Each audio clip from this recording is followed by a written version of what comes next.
మాకు అర్థమైతలేదు. డిపాజిట్ చేయాలన్నట. దేనికి డిపాజిట్? మాకు అవసరం లేదు. మాకు ఇది కేటగిరీ 2కి వర్తిస్తుంది. మాది కేటగిరీ 2 కాదు, కేటగిరీ 1. మాది దుకాణం కాదు, మాది షాప్ కాదు మేము కట్టడానికి. అది మాకు డిపాజిట్ ఉంటుంది అంటారు. డిపాజిట్ దేనికి? మేము కూలీ చేసుకునేటోళ్ళం. పొద్దున పోతాం, పొద్దుకి వస్తాం. మేమేం పొద్దున్న దాకా ఫ్యాన్లు కూలర్లు పెట్టుకొని కూర్చునేటోళ్ళం కాదు. మేము చెమటాటిపి బతికేటోళ్ళం, కూలీ నాలు చేసుకునేటోళ్ళం. ఇంత బిల్లులు కట్టమంటే ఎటుకెళ్ళి కడతాం? కట్టం మేము.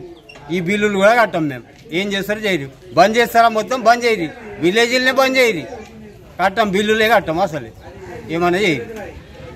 ఏడుపల్లి మండల ప్రజలకు మరియు ఏడుపల్లి సబ్ డివిజన్లోని గల రేంజర్లు, బోధన్ రూరల్ మరియు ఏడుపల్లి మండల ప్రజలకు తెలియజేయమనగా విద్యుత్ శాఖ నుంచి మీకు కోరుకునేది ఏంటంటే ఏసీడీ అడిషనల్ కన్జంప్షన్ డిపాజిట్ అని ఈ మధ్యన ఈ నెలలో అందరికీ బిల్లులో రావడం జరిగింది.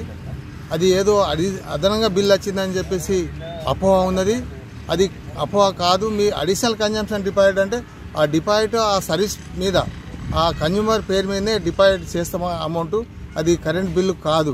దయచేసి అది అడిషనల్ డిపాజిట్ను మీరు మీ సర్వీస్ మీద సంవత్సరానికి ఒకసారి, ఒక సంవత్సరంలో ఒక 500 యూనిట్స్ కాల్స్తే వచ్చే సంవత్సరంలో అంటే గతంలో కంటే ఈ సంవత్సరం ఒక 100 యూనిట్లు, 150, 200 యూనిట్లు ఎక్కువ కాల్స్తే ఆ అదనంగా కాల్చిన యూనిట్స్ పైన అడిషనల్ కన్జంప్షన్ డిపాజిట్ అనేది మేము డిపార్ట్మెంట్ తరఫున వసూలు చేసి మీ సర్వీస్ మీద డిపాజిట్ చేస్తాము. మరిన్ని వార్తల కోసం హిందూ న్యూస్ 9 ఛానల్ ను సబ్స్క్రైబ్ చేసుకోండి.